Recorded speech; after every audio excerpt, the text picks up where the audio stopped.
అదే RTV app వార్తల్ని క్షణాల్లో చదివే అవకాశం ఉంటుంది. ఒక న్యూస్ పేపర్, ఒక టెలివిజన్ ఛానల్ మీ చేతుల్లో ఎప్పుడూ ఉంటాయి. ప్రస్తుతం మనం తూర్పుగోదావరి జిల్లా రాజమహేంద్రవరం ఆర్ట్స్ కాలేజ్ వద్ద అయితే ఉన్నాం. ముఖ్యమంత్రి జగన్ ఓడిపోవడానికి, వైసీపీ ప్రభుత్వం తిరిగి అధికారంలోకి రాకపోవడానికి కారణాలు ఏంటనేది ప్రజల దగ్గర నుంచి అడిగి తెలుసుకునే ప్రయత్నం చేద్దాం. మీ పేరు? నా పేరు పెంకే సురేష్ కుమార్ అండి. వైసీపీ ఎంత ఘోర పరాభవం చెందడానికి కారణాలు ఏమనుకుంటున్నారు ప్రధానంగా? మీకు సమాధానం చెప్పే ముందు నాకు చిన్న అనుమానం. నేను ఈ జూలై 4వ తారీఖున ఆంధ్రప్రదేశ్ ఎలక్షన్ రిజల్ట్స్ చూసిన కాడి నుంచి ఒక ఆలోచనకు రాలేకపోతున్నానండి. ఎందుకంటే ఇక స్థానికంగా రాజమండ్రి అర్బన్ 14వ వార్డులో నా భార్య మాజీ కార్పొరేటర్గా పనిచేశారు. మేము వైఎస్ఆర్ కాంగ్రెస్ పార్టీ కూడా పనిచేసాం. ఇప్పుడు కూడా ఈరోజు మాట్లాడుకుంటే వాళ్ళ ఆదివారం, ఈరోజు మా భార్య చర్చికి వెళ్ళి వస్తే చర్చి సంఘస్థులు కూడా ఏటమ్మా ఓట్లు వేసాం కదా, ఓట్ల లెక్కింపుల్లో ఎందుకు తగ్గినాయి, అలా ఎలా జరిగింది ఏటని వాళ్ళు ఇస్తున్న ప్రశ్నలకి మాకు ఒక ఆలోచన ఒక సమాధానం దొరకట్లేదు. మాకు అలా ఎలా ఓడిపోయామో నాకు ప్రజలు చూస్తే ఓటు వేసానంటున్నారు, ఈవీఎంలో చూస్తే ఓట్లు లేవంటున్నారు. అసలు ఏ విధంగా సాధ్యమైంది ఈ ఎలక్షన్ కోసం మాట్లాడాలంటేనే కూడా మాకు ఏం మాటలు రావట్లేదు. ఎందుకంటే ఇంత ప్రజా సంక్షేమం చేసి, ఇంత అభివృద్ధి చేసి, నిజాయితీగా డీబీటీ ద్వారా ప్రతి అకౌంట్ పేదవాడికి కూడా పథకాలు, సంక్షేమ పథకాలు డీబీటీ ద్వారా డైరెక్ట్గా అకౌంట్లో వేస్తే మధ్యలో దళాలు లేకుండా ఎలా ఓడిపోవడానికి అవకాశం ఉంది? అదే మా ప్రధాన ప్రశ్న. పోనీ ఓడిపోయినప్పటికి కూడా ఇంత మెజార్టీలు ఎంత సాధ్యం? రాష్ట్రం మొత్తం మీద చూసుకుంటే నా తెలిసి, నా అవగాహన ప్రకారంగా నేను చూసిన దాంట్లో 3 నియోజకవర్గాల్లో అతి తక్కువ మెజార్టీలు, అది కూడా తక్కువ అంటే 20,000 నుంచి 26,000 మెజార్టీలు, తక్కువ మెజార్టీలు అయ్యి టీడీపీ ఇప్పుడున్న ఎలక్షన్లో. ఇంక ఏ నియోజకవర్గం చూసినా 30,000 పైమాటే. 60,000, 70,000, 80,000, 90,000 ఎక్కడ సాధ్యం? అది ఎక్కడో అక్కడ కళ్ళెళ్ళ పోనీ జగన్మోహన్ రెడ్డి గారు అర్బన్లో ఆకర్షించలేకపోయారు అనుకుందాం. పల్లెల్లో ఏమైంది? రైతన్నలు ఏమైపోయారు? రైతులు వేసిన అక్క చెల్లెమ్మ ఓట్లు ఏమైపోయినాయి?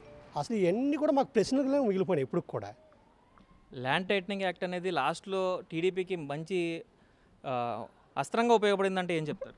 అది వాస్తవాన్ని చెప్తానండి. ఆ విషయంలో అయితే వైఎస్ఆర్ కాంగ్రెస్ పార్టీ ఫెయిల్యూర్ అయ్యని చెప్పి నేను 100% ఒప్పుకుంటాను. ల్యాండ్ టైటింగ్ విషయంలో మా ప్రభుత్వం దాని మీద ఎందుకో కానీ శ్రద్ధ చూపలేదు ఫస్ట్ నుంచి అని నా వ్యక్తిగత అభిప్రాయం. ఇప్పుడు ఐపాక్ టీము జగన్ మోసం చేసిందని కొట్టు సత్యనారాయణ లాంటి మంత్రులు వ్యాఖ్యానించారు, దానిపై మీ అభిప్రాయం? ఎవరో చెప్పిన దానికోసం నేను చెప్పను, కానీ నా వరకు అయితే ఐపాక్ టీం అన్నది అనవసరమైన టీం అండి. మా దగ్గర ఉన్న అవగాహన కూడా వాళ్ళ దగ్గర లేదు. వాళ్ళు కేవలం ఏంటంటే వాళ్ళ డబ్బుల కోసం, వాళ్ళ వ్యాపారం పరంగా వాళ్ళకి ఏదో పార్టీ తరపు నుంచి ముడుపులు పుడతాయి కాబట్టి ఏదో హైప్ క్రియేట్ చేశారు. ఆ విషయంలో వాళ్ళు సక్సెస్ అయ్యారు, మేము ఫెయిల్యూర్ అయ్యాం. అంటే నాయకులకి వాళ్ళకి కూడా ఎవరికి సీట్లు ఇవ్వాలి ఏంటి అనేది కూడా ఐపాకే డిసైడ్ చేసింది, దాన్నే జగన్ సమర్థించారంటే దానికి పార్టీ క్యాడర్గా మీరు ఎలా చూస్తారు? ఆ విషయంలో వస్తే మాకు చాలా బాధాకరంగానే ఉంది. ఎందుకంటే వాస్తవమే, ఇక లోకల్గా ప్రజల్లో నిత్యం ఉండేది మాలాంటి కార్యకర్తలు. ప్రజా తీర్పు అనేది, ప్రజా అభిప్రాయం అనేది మా దగ్గర ఉంటుంది.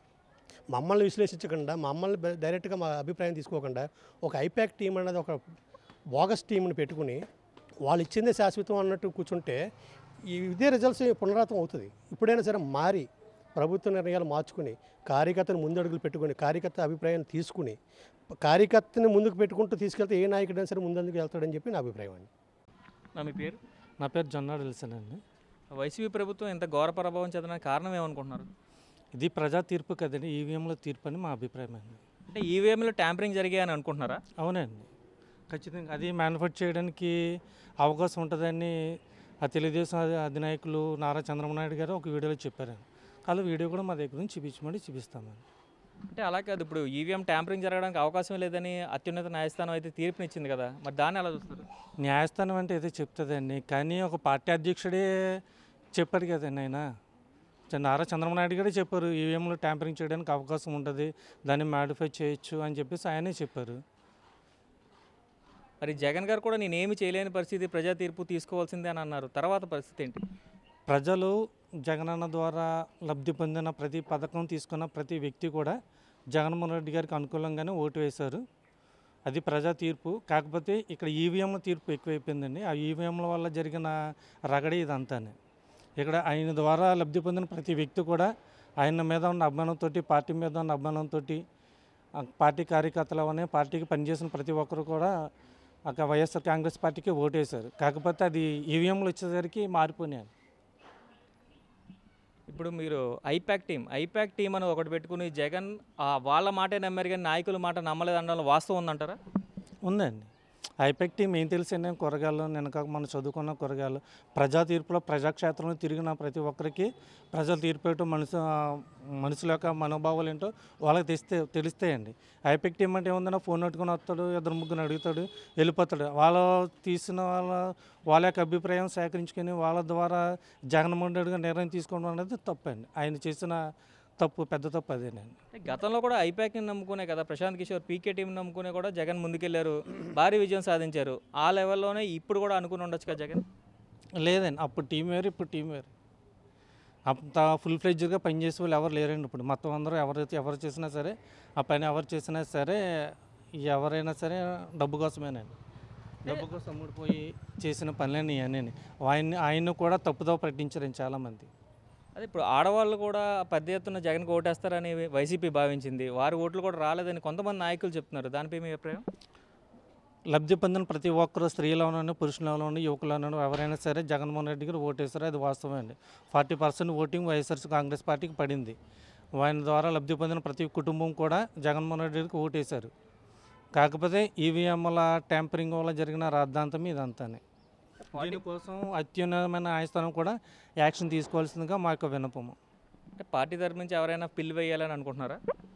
వేయాలండి, ఎవరైనా కదా. జగన్మోహన్ రెడ్డి గారే పిల్లి వేస్తేనే దానికి సరైన న్యాయం చేకూరుతుంది. అదే జగన్ నేనేం చేయలేనని చెప్పేశారు కదా పార్టీ కార్యకర్తలకి. చేయాలండి, ఇప్పుడైనా సరే జగన్మోహన్ రెడ్డి గారు పార్టీ కార్యకర్తలని ఆయన నమ్ముకొని బతుకుతున్న ప్రతి పార్టీ కార్యకర్తను కూడా ఆయన ఇప్పుడైనా పట్టించుకోలేండి. ఇదివరకు ఇప్పుడు మొన్నటి వరకు వాలంటీర్లను నమ్ముకొని ఆ వ్యవస్థ ద్వారా వాలంటీర్ వ్యవస్థ ద్వారా పార్టీ కార్యకర్తలని నిజమైన నాయకుని పక్కన పెట్టి వాలంటీర్ వ్యవస్థ ద్వారా ప్రభుత్వాన్ని రన్ చేద్దామన్న ఒక ఒపీనియన్ తోటి వాళ్ళ వల్లే మన పార్టీకి లబ్ధి చేకూరుతుందన్న ఆలోచనలు ఆయన ఉండిపోయి నిజమైన కార్యకర్తను పట్టించుకోలేదని. ఇప్పుడైనా సరే ఆయన ముందుకొచ్చి పార్టీ కార్యకర్తలను పట్టించుకుంటే ఇప్పుడు మా మీద జరుగుతున్న దాడులను కూడా ఆయన అరికట్టగలరండి. ఇప్పుడు పార్టీ కార్యకర్తలనే మేము వాలంటీర్లుగా పెట్టుకున్నాం అని చెప్పి చాలామంది నాయకులు గతంలో కూడా ప్రస్తావించిన పరిస్థితులు డైరెక్ట్గానే ఉన్నాయి. తిరిగి వాలంటీర్లపైన నెపం ఎలా మోపుతారు మీరు? వైఎస్ రాజశేఖర రెడ్డి గారు చనిపోయిన దగ్గర నుంచి మేము జగన్మోహన్ రెడ్డి గారు వెనకతలు ఉన్నామండి. ఇప్పుడుకి వచ్చి ఒక వాలంటరీకి కూడా మేము అనుభవం కాదండి. మమ్మల్ని జగన్మోహన్ రెడ్డి గారు నిజమైన పార్టీ కార్యకర్తలని ఏ కార్యకర్తను కూడా వాలంటరీ వ్యవస్థలో పెట్టలేదండి. నిజంగా అటువంటి నిజమైన కార్యకర్తలు వాలంటరీ వ్యవస్థలో పెట్టుంటే గనక ఈ రోజున ఇంత ఘోర పరాభవం ఎదురవ్వదండి. అంటే మరి వాలంటీర్లు అందరూ కూడా రాజీనామా చేసి మరి వైసీపీ పార్టీకి పనిచేశారు కదా ఎన్నికల ముందు, దాన్ని ఎలా చూస్తారు? చేశారని కొంతమంది స్వార్థపరులు స్వార్థంగా చేశారు, కానీ నిజంగా నీతిగా నిజాయితీగా ఏ వాలంటీర్ కూడా కష్టపడి పని చేయలేదండి. కొంతమంది చేసి ఉండొచ్చు, చేశారు కూడా. అటువంటి చోట్ల వాళ్ళు అలా చేపట్టడం వల్ల కనీసం ఆ పర్సెంటేజ్ వచ్చిందని మాకు అభిప్రాయం. ల్యాండ్ టైటనింగ్ యాక్ట్ అనేది టీడీపీకి అస్త్రంగా మారింది, జగన్ని ముంచింది అంటే ఏం చెప్తారు? 2019లోనే కేంద్ర ప్రభుత్వం పెట్టిన యొక్క ల్యాండ్ టైటిలింగ్ అండి ఇది. దీనిని వాళ్ళు దుష్ప్రచారం చేసి ప్రజలని తప్పుదావ పట్టించి వాళ్ళకు అనుగుణంగా వాళ్ళు మలుచుకున్నారు. కానీ అది తిప్పికొట్టే ప్రయత్నం చేయకుండా మా నాయకులు వాళ్ళ గెలుపు కోసమే ఆలోచించారు తప్పించి వాళ్ళు చేసిన ప్రయత్నాన్ని తిప్పికొట్టడానికి ఏ నాయకుడు కూడా ప్రయత్నించలేదండి. నమస్తే సార్, మీ పేరు? నా పేరు మహమ్మద్ అరిఫుల్లా ఖాన్ అండి. జగన్ ఓడిపోవడానికి వైసీపీ ఎంత పరాభవం చెందడానికి కారణం ప్రధానంగా ఏమై ఉంటుంది అనుకుంటున్నారు? కారణం అంటే మాకు ఇది ఒక పరిణామం అంటారు చూడండి, ఆ విధంగా ఉందండి. మేము నమ్మలేకుండా ఈ రోజుకి కూడా ఏం జరిగింది, ఎలా జరిగింది, ఎందువల్ల జరిగిందన్న పరిస్థితి మాకు చాలా రకాల అనుమానాలు ఉన్నాయండి. ఒక రకమైన అనుమానం కాదు సార్, ఎందుకంటే అసలు ఈ ఓడిపోతాడని కళ్ళ కూడా అనుకోలేదండి. ఎందుకంటే అంత సంక్షేమ కార్యక్రమాలు కానీ, రాష్ట్రాన్ని అన్ని రకాలుగా అభివృద్ధి కానీ, ప్రతి నియోజకవర్గాన్ని అన్ని విధాలుగా అభివృద్ధి చేసిన వ్యక్తి, ప్రతి సంక్షేమ పథకం ప్రతి పేదవాడిని ఆదుకున్న వ్యక్తి ఈరోజు ఎంత ఘోరంగా అంటే ఓడిపోవడం అనేది గెలుపడం సహజం అండి, కానీ ఎంత ఘోరంగా ఓడిపోవడం అనేది మాకు ఈ రోజుకి కూడా మాకు అర్థం కాని విషయం. ఇది ఒక హిస్టరీగా ఉండిపోద్దానికి మాత్రం ఇది మాత్రం 100% correct sir. Land titling act అనేది టీడీపీకి అస్త్రంగా మారిందంటే ఏం చెప్తారు? అవునండి, ఇంకా చంద్రబాబు నాయుడు గారికి ఏం చేయాలో అర్థం కాని పరిస్థితుల్లో ఈ ల్యాండ్ టైటిలింగ్ యాక్ట్ అనేది బాగానికి కలిసి వచ్చిందండి. ఒక విధంగా చెప్పాలంటే ఈ పల్లెటూరులో ఏంటంటే కొద్దిగా ఆ రాళ్ళు దెమ్మలు వేయడం వల్ల ఆ జనాలకు కొద్దిగా బేగా ల్యాండ్ టైటిలింగ్ యాక్ట్ నిజమేనేమో అనే ఒక అపోహను కలిగించడంలో టీడీపీ శ్రేణులు సెక్స్ ఏందనో 100% వాస్తవం అండి. ఐపాక్ టీం జగన్ మోసం చేసిందా అంటే ఏం చెప్తారు? సార్ ఐపాక్ టీం వల్ల ఏం ఉపయోగం లేదు సార్. ఏదైనా సరే ఐపాక్ టీం అని నమ్ముకోవడం వల్లే జగన్ చేసిన పెద్ద పొరపాటు అండి. ఇక్కడ ఈరోజు ఆంధ్ర రాష్ట్రంలో ఫస్ట్ నుంచి పార్టీకి వెన్నుదన్నుగా ఉండి కష్టకాల పార్టీ కావాలని కార్యకర్తలను విస్మరించి ఐపాక్ టీంని పట్టుకోవడం వల్లే ఈరోజు ఇంత ఘోర పరాభవం కారణమైంది సార్ ఇది. ఎందుకంటే రానున్న రోజుల్లో కూడా కార్యకర్తలన్నీ విస్మరించిన పార్టీ ఏ పార్టీ కూడా బాగుపడినట్టు దాఖలు లేవండి. కానీ జగన్ గారు ఎన్నిట్లో పాపం ఆయన చేసిన మంచాలు ఏంటంటే, నేను ప్రజలు చేస్తున్నాం కదా, ప్రజలు మంచి చేసినప్పుడు ఏదైనా సరే ఇప్పుడు చంద్రబాబు నాయుడు చేసిన తప్పుని ఎందుకు చేయాలనే ఉద్దేశంతో ఆయన ఐపాక్ టీంని కానీ జనాలను కానీ ప్రజలను కానీ నమ్మి ఈరోజు కార్యకర్తలను కొద్దిగా పక్కదోపడించడం, కార్యకర్తలకి ఇల్లు లేకుండా ఏం చేయలేదండి. కానీ అంటే కొన్ని పరిస్థితుల వల్ల కార్యకర్తల మనోభావాలు దెబ్బతిన్నాయండి. మహిళల ఓటింగ్ భారీ ఎత్తుగా వైసీపీకి వస్తుందని వైసీపీ నాయకులు భావించారు. ఆ ఓటింగ్ వచ్చిందని మీరు అనుకుంటున్నారు? ఈ పరిస్థితి చూస్తుంటే మరి వచ్చిందని చెప్పి అనుకోవాలండి. ఎందుకంటే ఎటువంటి బడిలో కూడా మహిళలందరూ కూడా ఇప్పుడు కూడా ఎవరిని అడిగినా ఓటు వైసీపీకి వేసామంటున్నారండి. ఈ రోజు కూడా ఎవరిని అడిగినా ఓటు వైసీపీ వేసామన్నారండి. ఆ రోజు గడపకి జగన్ అనే నమ్మకం కార్యక్రమాలకి గడప తిరిగినప్పుడు ప్రతి ఊళ్ళు కూడా బాబు మా ఓటు మీకే వేస్తాం, మేము ఫ్యాన్ గుర్తుకే ఓటు వేస్తాం, మేము లబ్ధి పొందున్నాం, మేము ఉపయోగం పొందున్నాం అని చెప్పిన ప్రతి ఊళ్ళు కూడా ఈరోజు వేయలేదంటే నమ్మశక్తి లేదు సార్. మరి అంటే ప్రధాన కారణం ఏమై ఉంటుంది అంటారు? నమ్మలేకపోతున్నాం అంటున్నారు, అందరూ మీకే ఓటేశారు అంటున్నారు, మరి ఎందుకు ఓడిపోయారు అంటారు? ఇప్పుడు మా దగ్గర ఆధారాలు కానీ సాక్ష్యాలు కానీ ఏ విధమైన లేవండి. ఇప్పుడు మా అధినాయకుడు జగన్మోహన్ రెడ్డి చెప్పినట్టు మా దగ్గర ఆధారాలు కానీ సాక్ష్యాలు కానీ ఏమి లేవండి. ఎవరి మీద నెపం వేసి తప్పించుకునే వ్యక్తిత్వం కానీ ఎవరి మీద నెపం వ్యక్తిత్వం కానీ మా జగన్మోహన్ రెడ్డి కాదు. అలాగే ఈరోజు వైసీపీ తిరుగుతున్న మా కార్యకర్తల విధానం కూడా అది కాదండి. అసలు జగన్ ఓడిపోవడానికి కారణాలు ఏమనుకుంటున్నారు? వైసీపీ ఎంతటి పరాభవం చెందిందనడానికి ప్రజలు మోసం చేశారని కొంతమంది నాయకులు చెప్తున్నారు. అయితే మీరేమనుకుంటున్నారు? అంటే ప్రజలకే సంక్షేమ పథకాలు ఆయన ఇచ్చారు కానండి, మొత్తం అందరూ కూడా ఈ లాస్ట్ మూమెంట్లో టైటింగ్లీ యాక్ట్ ఒకటేనండి. తర్వాత ఇదేంటిది డెవలప్మెంట్ లేదండి, రోడ్లు డెవలప్మెంట్ చేయలేదు టైటింగ్లీ యాక్ట్ వల్ల. తర్వాత ఇది ప్రజల్లో అందరూ కూడా ఒక రకంగా అందరికీ 10,000 20,000 ఇచ్చారు ఆయన. ఇచ్చినా కానీ ఇంకా అందరికి ప్రతి కుటుంబానికి ఇలా ఇచ్చారు. కాకపోతే జనాలు నమ్మలేదండి అతన్ని. ఎందుకంటే డెవలప్మెంట్ చేయలేదు, ఫ్యూచర్ ఉండదు, ఇల్లులు అమ్మేస్తారేమో, మొత్తం ఆస్తులన్నీ తాకట్లు పెడతారేమో భయం ఒకటి ఏర్పడి దానివల్ల అందరూ భయపడ్డారండి. చిన్నోళ్ళు పెద్దోళ్ళు అందరూ కూడా భయపడ్డారు. ఆ భయపడడం వల్ల తిరస్కరించారు అతన్ని. ఎందుకంటే అతనికి ప్రజల్లో ఉందగానండి వేద్దామని అనుకున్న మూమెంట్లో లాస్ట్ 15 రోజులు 10 రోజులు కూడా బాగా ఈ ల్యాండ్ టైటింగ్లింగ్ ఒకటినండి. మందు తాగి వాళ్ళు కూడా చాలామంది డూప్లికేట్ మందు పోస్తున్నారని చెప్పేసి ఆ మందు తాగి వాళ్ళు కూడా మద్యంలో కూడా చాలామంది మందు లిక్కర్ తాగి వాళ్ళు చాలా వ్యతిరేకతలో ఉన్నారు. ఈ రైతులు ఈ పనులు లేక జనాలకి పనులు కూడా దొరకలేదండి చాలామందికి. ఈ 4 సంవత్సరాలు కూడా చాలా ఇబ్బందులు పడ్డారు. మధ్యలోనేమో కరోనా ఒకటి వచ్చింది, ఆయన బ్యాడ్. తర్వాత కరోనా టైంలో ఏదో డబ్బులు ఇచ్చారు కానండి, కొంతవరకు ఏదో చన్నీళ్ళు వేడినీళ్ళు సాయం, వేడినీళ్ళు చన్నీళ్ళు సాయం అన్నట్టు అతనికి ఆ టైంలో కొద్దిగా వచ్చింది. కానీ కొద్దిగా పేరు డబ్బులు ఇవ్వడంలో కొంచెం ఆదుకున్నాడు అని అనుకున్నారు. తర్వాత ఈ కరోనా అయిపోయిన తర్వాత ఇంకా రాను ఇసుక ఈ మద్యం వీటి వల్ల ఈ ల్యాండ్ టైటిలింగ్ అన్ని విధాలు కూడా అతనికి బ్యాడ్ అయ్యాడండి. దానివల్ల తిరస్కరించారు. ఆడవాళ్ళు ప్రధానంగా జగన్కి ఓటేస్తారని చెప్పి వైసీపీ భావించింది. అయితే ఆడవాళ్ళు కూడా ఎవరో ఓటేయలేదు అనేది టీడీపీ వాదన. ఇప్పుడు దీన్ని ఎలా చూస్తారు మీరు? ఆడవాళ్ళు అనేది ఏంటంటే చంద్రబాబు నాయుడు టైంలో లాస్ట్లో ఇలాగే వేసాడండి, 10,000 అలా వేసాడు డ్వాక్రా వాళ్ళకి. ఆయన వేస్తాడని చెప్పేసి అనుకున్నాడు. లేడీస్ పెట్టుకు వేయలేదండి. లేడీస్ కూడా భయపడ్డారండి. ఏమీ లేదు, సొంత ఆస్తుల వల్ల ఈ బిల్డింగ్ చిన్న పట్ట ఇల్లులు ఉన్నవాళ్ళు, 1 ఎకరం 1/2 ఎకరం ఉన్నవాళ్ళు ఇవన్నీ తాకట్లు పెడతారని ఒక భయం ఏర్పడింది ల్యాండ్ టైటింగ్ల వల్ల. ఎందుకంటే ఈ అప్పులు బీభత్సంగా అప్పులు చేశాడు కదా ఈయన, పైనుంచి ఎక్కువ అప్పులు చేయడం వల్ల ఇంకా ఉన్న ఎక్కడికి తాకట్లు పెడతారేమని భయం ఒకటి వచ్చింది. తర్వాత ఈ అరాచకంగా కొంత దౌర్జన్యాలు ఇవి జనాలు బయట ఏంటంటే దొంగతనాలు, ఈ బ్లేడ్ బ్యాచ్లు ఇవన్నీ చాలా ఎక్కువ మంది అతను ఈ బాగాలేదని చెప్పి టాకు ప్రజల్లో ఉండేది. ఇంకా అతను చూసుకోలేక ఇంకా ఏంటంటే ఇంచేపు ఈ జనాలకు డబ్బులు వేయడమే చూసుకున్నాడు తప్ప డెవలప్మెంట్ చూసుకోలేదండి. ఇన్ఫ్రాస్ట్రక్చర్ డెవలప్మెంట్ అనేది చూసుకోలేదు. ఎందుకంటే ఒక కంపెనీలు రాలేదు, ఏమీ రాజధాని లేదు, పోలవరం కూడా కట్టలేదు, ఈ బరారి ప్రాజెక్టులు ఇవి ఉండిపోయి డెవలప్మెంట్ అనేది కనపడలేదు ప్రజలకి. ఆ డెవలప్గా అందరికీ సంక్షేమ పథకాలు ఇవ్వడం తప్ప ఇంకా సంక్షేమ పథకాలు అంటే అమ్మ ఒడి, ఇది ఫీజు రియంబర్స్మెంటు, తర్వాత ఇంకోటి ఏంటంటే అది ఈ డ్వాక్రా వాళ్ళకి 10,000, 10 చేయూత, ఇలాగా ఈ బీసీ కార్పొరేషన్, ఎస్సీ కార్పొరేషన్లో కొంతమందికి లేడీస్ కాప్ కార్పొరేషన్ ఇలాగా డబ్బులు వేయడం తప్ప అంటే అందరికీ కూడా ఇవ్వలేదు డబ్బులు అనేది. చాలామందికి ఇవ్వలేదండి, కొంతమందికి ఇచ్చారు. అందరికీ ఎక్కడ ఇస్తారండి, ఇవ్వలేరు కదా. ఇక్కడేమో బడ్జెట్ అప్పుల్లో ఉంది, ఇప్పుడు ఈవేళ 15 లక్షల కోట్లు అప్పు అయిపోయింది రాష్ట్రం. రేపు పొద్దున్న వీళ్ళు అంతకన్నా భారీగా ఇచ్చారు. మరి కూటమి ప్రభుత్వం ఎక్కువ పథకాలు ప్రవేశపెట్టింది దానికన్నా ఎక్కువ. కానీ వీళ్ళు ఏదో కొంత సంపద ఏదో సృష్టించి ఏదో కొంత డెవలప్మెంట్ చేద్దామనే ఉద్దేశం మీద ఉందని చెప్పేసి ఈ మేనిఫెస్టో ఒకటి మైనస్ వాళ్ళకి వైసీపీకి. ఈ మేనిఫెస్టో బాగుందని చెప్పేసి ప్రజలు నమ్మారు. అది చంద్రబాబు నాయుడు ఇస్తాడో లేదని తర్వాత విషయం అండి.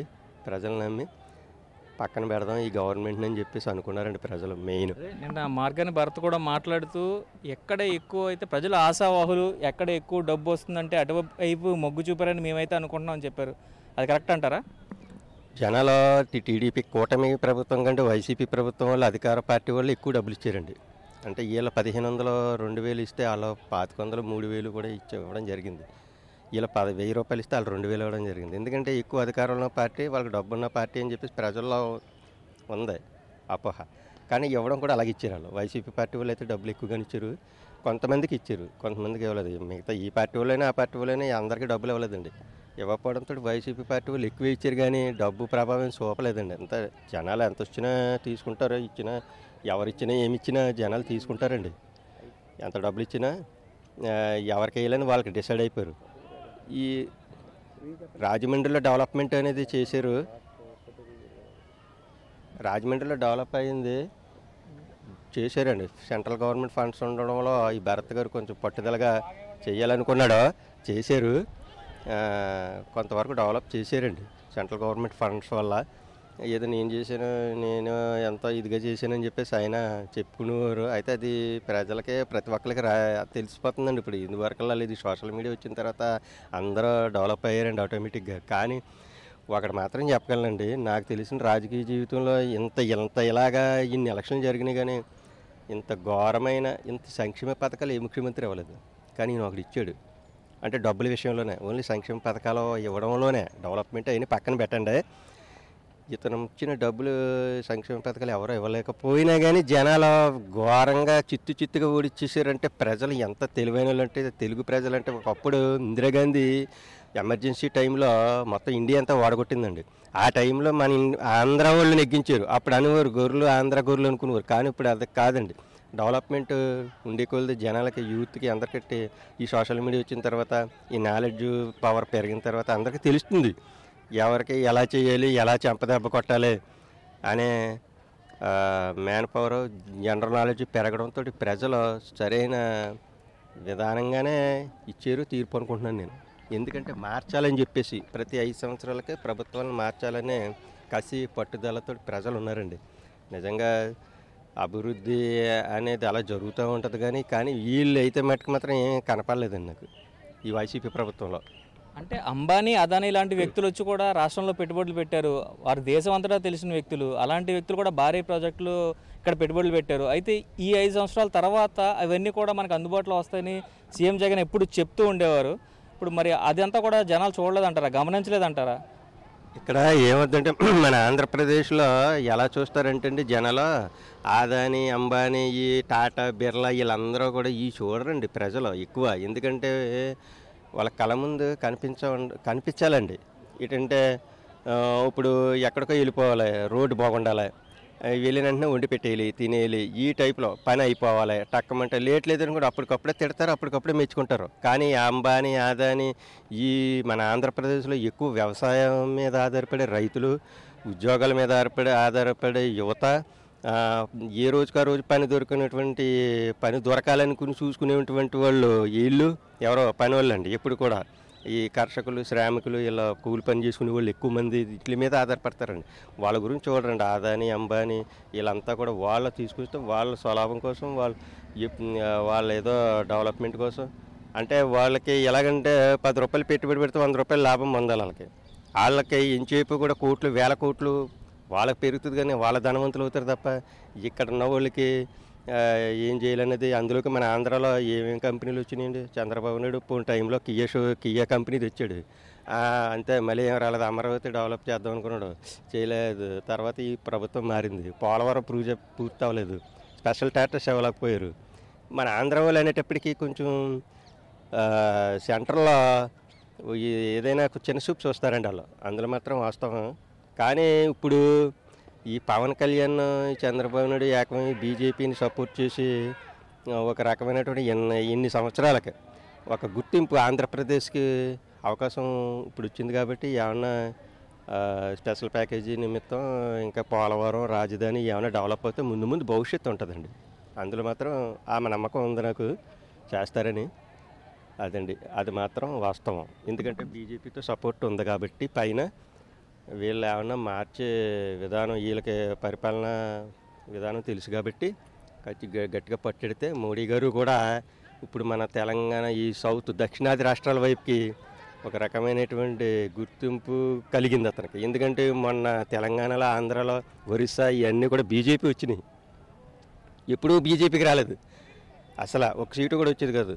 అలాంటిది ఆయన గుర్తించుకుని ఈ ఆంధ్రాకి ఏమన్నా మనకి ఇస్తాడని చెప్పేసి జనాలు నమ్ముతున్నారండి. ఇప్పుడు గట్టిగా చేయలేదనుకోండి తోసేస్తారు బయటికి, సమస్య లేదు. ఇప్పుడు ఎలాగైతే వైసీపీ ప్రభుత్వంతో బయటికి గెంటేశారో చెత్త కుప్పలకి, అలాగే కూడా ఏ ప్రభుత్వాన్ని సరే ప్రజలు తెలివితేటలుగా, చాలా నాలెడ్జ్గా ఎవరిని ఏ టైంలో దించాలో, ఎవరిని ఏ టైంలో ఎక్కించాలనేది గమనిస్తున్నారో.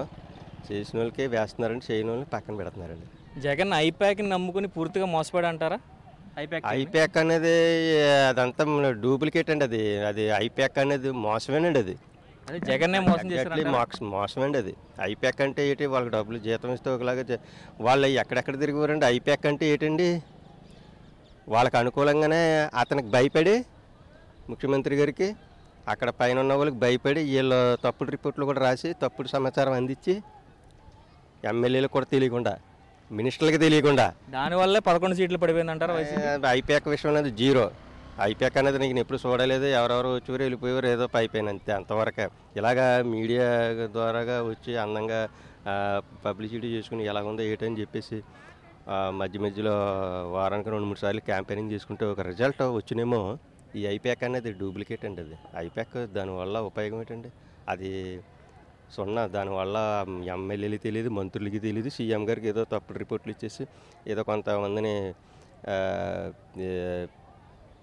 తీర్పించి ఏదో డూప్లికేట్కి సర్వే పెట్టించేసి అలా మోసపోయారండి. ఐప్యాక్ వాళ్ళు మోసపోయారు. అదంతా తప్పుడు సర్వే అండి, అదంతా తప్పుడు సమాచారం ఇచ్చారు వాళ్ళు, కరెక్ట్ కాదండి అది. శ్రీనివాస్ అండి, పి శ్రీనివాసు. అసలు జగన్ ఓడిపోవడానికి కారణాలు ఏమై ఉంటాయని మీరు అనుకుంటున్నారు?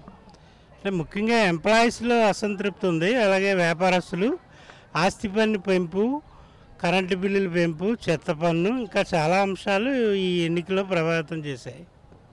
ఐప్యాక్ వల్ల జగన్ మోసపోయారంటారా? అంటే ఐప్యాక్ అంటే ఇవి కొంతవరకు ఒక్కోసారి సక్సెస్ అవుతాయి, ఒక్కోసారి అవ్వవు. అదంతా కూడా సెఫాలజిస్టుల మీద ఆధారపడి ఉంటుంది. అంటే ప్రజలు నాడి తెలుసుకుని ఇవన్నీ సెట్ చేయడంలో జగన్ విఫలమయ్యారంటారా? అంటే నాడి తెలుసుకోవడంలో గ్యారంటీగా వాళ్ళు విఫలమయ్యారనే చెప్పాలి. అంటే సజ్జల రామకృష్ణారెడ్డి వీళ్ళందరూ కూడా జగన్ ఒక ట్రాన్స్లో ఉంచారని రాజా ఒక కామెంట్ చేశారు, దాని మీద మీ అభిప్రాయం? అంటే ఒక ఎమ్మెల్యేగా ఆయన అభిప్రాయం చెప్పినప్పుడు ఇంకా మనం దాని మీద కామెంట్ చేయడం సరికాదని నా అభిప్రాయం. అంటే నిజంగా ఒక భ్రమలోనే జగన్ బతికారు కాబట్టి ఇంత డిజాస్టర్ వచ్చిందని అనుకుంటారా? అంటే ముఖ్యమంత్రి ఏ స్థాయిలో ఉన్నారనేది మనం ఇక్కడ జడ్జ్ చేయలేము. అది ఎమ్మెల్యేగా ఆయన అనుభవాలను బట్టి చెప్పిన సారాంశం కాబట్టి ఇంక దాంట్లో కామెంట్ చేయడానికి ఏం లేదు. అంటే స్త్రీలు అనేది పెద్ద ఎత్తున అందరికీ కూడా డబ్బులు వేశారు పథకాల రూపంలో, వాళ్ళందరూ కూడా వైసీపీకే ఓటేస్తారని చెప్పి వైసీపీ భావించింది, అది కూడా విఫలమైంది. దేని కారణం అంటారు? లబ్ధిదారులు వేయలేదు అనుకోవడానికి లేదు, లబ్ధిదారులు కూడా వేసినప్పటికీ ప్రభుత్వ వ్యతిరేకత అనేది ఇక్కడ స్పష్టంగా కనిపించింది. ఉదయం 6:30 నుంచే పోలింగ్ బూతుల చుట్టూ రావడం, అలాగే నైటు 6 లోపే సాయంత్రం లోపలికి వెళ్ళి ఓటు వేసి వచ్చారంటేనే ప్రభుత్వం మీద ఒక రకంగా కసి తీర్చుకోవడానికి వచ్చి వేసినట్టుగా కనిపిస్తుంది. ల్యాండ్ టైటనింగ్ యాక్ట్ ద్వారా తమ స్థలాలని పొలాలని కోల్పోతామని ప్రజలు నమ్మారా అంటే మీరేమంటారు? అంటే గతంలో 1,00,000 కోట్లు తినేసాడు జగన్ అని ప్రచారం చేసినప్పుడు కూడా ఇదే జనం సీట్లు ఇచ్చారు, ఓట్లు ఇచ్చారు. కానీ ఈసారి నీ భూమి లాగేసుకుంటాడనే ఒక ప్యానిక్ ఏదైతే క్రియేట్ అయిందో అది ఎన్నికల్లో రిఫ్లెక్ట్ అయ్యింది. ప్రతి ఒక్కళ్ళు కూడా ఒక భయం అనేది మొదలయ్యే ఈ ఫలితాలకు దారితీస్తుందని చెప్పచ్చు. జగన్ ఓడిపోవడానికి కారణం ఏంటంటారు వైసీపీ ప్రభుత్వం? అతను చేసిన తప్పులు, వందలాది తప్పులు. జే బ్రాందులు పెట్టడం, బ్రాందులు పెట్టిన తినేసి చచ్చిపోవడం తాగేసేసి, అలాగే వాళ్ళ ఇంట్లో వాళ్ళని చంపిన దాని గురించి ఏ విధంగా తీసుకోకుండా ఏదో వాళ్ళ మీద తోయడం, ఆ తప్పుని గుండెపోటు లేని దానికి గుండెపోటు సృష్టించడం, అలాగే అక్కడ కొత్త రాజధాని ఒకటి ఇచ్చేయడం, ఇది మన ప్రాజెక్టు పోలవరం ప్రాజెక్టు పడుకోబెట్టడం, ల్యాండ్ టైటింగ్ యాక్ట్ వల్ల జనాలు ఆఖరణ లాస్ట్ అది ల్యాండ్ టైటింగ్ ఎక్కువ మంది, దాని ఎక్కువ మంది. దానివల్ల ఎంప్లాయీస్కి డబ్బులు ఫుల్గా ఇవ్వలేదు, జీతాలు అన్నీ కూడా తినేసాడు, నొక్కేసాడు కూడా, ఎందుకో మార్చేశాడు. పంచాయతీలో ఉన్న డబ్బు అంతా కూడా వాడేశాడు. పంచాయతీకి కూడా బల్బు వేసుకున్నా కూడా బల్బు కూడా డబ్బులు ఇవ్వకుండా అన్ని రంగాల్లో కూడా జగన్ వేలు పెట్టుకెళ్ళి అన్నట్లోనే ఇంకా ఏది ఇది చేశాను ఒకటి కూడా లేదు. నొక్కుడిగా 1000 రూపాయలు ఇచ్చి కొట్టి పెడితే బతుకుతారు చాలా మటుకి, ఎన్నాళ్ళు పెట్టుకుని ఆ 1000 రూపాయలు దానికి ఈ నెలలో నొక్కి ఇంకో నెలలో నొక్కుతుంటే ఇంకా ఏం చేసుకుంటారు? అది డబ్బులు ఎక్కువ ఇవ్వడం వల్ల అంటారా? డబ్బులు ఎక్కువ కాదు, దొబ్బేసి డబ్బులు ఎక్కడున్నా ఎక్కువ అసలు అప్పు చేసి పప్పుకూడు. సంక్షేమం చేశారు కదా, సంక్షేమం ఏది జరగలేదు. ఒక్కటి చూపించండి సంక్షేమం. నా అనుమానం అండి, ఎవరన్నా చదువుకున్నాను అనుమానం, ఎవరన్నా సంక్షేమం అంటే నాకు ఇస్తే నాకు కూడా ఇస్తే నేను కూడా అదే అంటాను. అలా కూడా ఇచ్చేశారు. అసలు అందవలసిన వాళ్ళకి తక్కువ, అందకూడదన్న వాళ్ళకి ఎక్కువనే. ఐపాక్ టీము జగన్కి మోసం చేసిందంటారా? ఐపాక్ టీం అంటే నాకు తెలియలేదు. జగన్ సర్వే చేయించుకున్నారు కదా ఐపాక్ టీం, అది ఉత్తి బోగస్. ఐపాక్ టీము లేదు, ఏ టీము లేదు. వైసీపీ ఓడిపోవడానికి ఇంతటి ఘోర ప్రభావం చెందడానికి ల్యాండ్ టైటనింగ్ యాక్ట్ అనేది ప్రధానంగా టీడీపీ కలిసి వచ్చిన అంశంగా అయితే పలువురు అభిప్రాయాన్ని వ్యక్తపరుస్తున్నారు. అదేవిధంగా చూసుకుంటే రైతులకు కానీ మహిళలకు కానీ ఇచ్చిన సంక్షేమం తప్ప రోడ్లు కానీ రహదారులు ఎటువంటి అభివృద్ధి చేయలేదు, పెద్ద కంపెనీలు కూడా ఏవి రాలేదు కాబట్టి జగన్ని జనం నమ్మలేదని భిన్నాభిప్రాయాలు అయితే వినిపిస్తున్న పరిస్థితులు ఇక్కడ ఉన్నాయి. రాజమండ్రి అర్బన్లో అయితే వినిపిస్తూ ఉన్నాయి. కెమెరామ్యాన్ విజయ్తో శంకర్, RTV, తూర్పుగోదావరి జిల్లా. జేఈఈ అడ్వాన్స్డ్ 2024 ఫలితాలలో ఐఐటి వజ్రాలు ఒక్క శ్రీ చైతన్య నుండే. ఆల్ ఇండియా ఫస్ట్ ర్యాంకు తో పాటు ఓపెన్ కేటగిరీలలో ఆల్ ఇండియా 4, 5, 6, 9, 10, 12, 14, 16, 28, 31, 34, 38, 55, 57, 68, 71, 74, 77, 83, 85, 88, 91, 93, 94, 95, 96, 97, 99, 100 ర్యాంకులతో టాప్ 100 లోపు 30 ర్యాంకులు, టాప్ 1000 లోపు 202 ర్యాంకులు ఒక్క శ్రీ చైతన్యవే. ఇక ఐఐటికి బ్రాండ్ శ్రీ చైతన్యనే.